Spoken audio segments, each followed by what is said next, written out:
Samantala, babawiin na ng kampo ni Pastor Apollo Kibuloy ang motion for reconsideration na kanilang inihain sa Pasig City Court upang maibalik ang detention sa Campo Crame.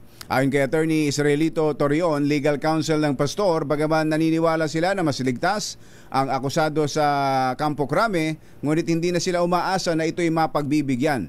Sinabi ni Torion na naniniwala siyang wala ring saysay ang umapila pa sa korte para ibalik sa Crame si Kibuloy mula sa Pasig City Jail. Bukod dito, sinabi rin ni Torion na maayos naman ang kondisyon ng pastor sa loob ng City Jail at meron na siyang mga cellmates.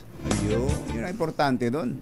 May mga katropa na. Kaya lang, andun pa lang naman siya sa di ba? Siya ba naihalo na sa common detainees. Di ba meron pang period of adjustment? Pahinugin muna. May holding cell muna na ginagawa. Palagay ko may ganun din naman. Si Pastor Kibuloy yan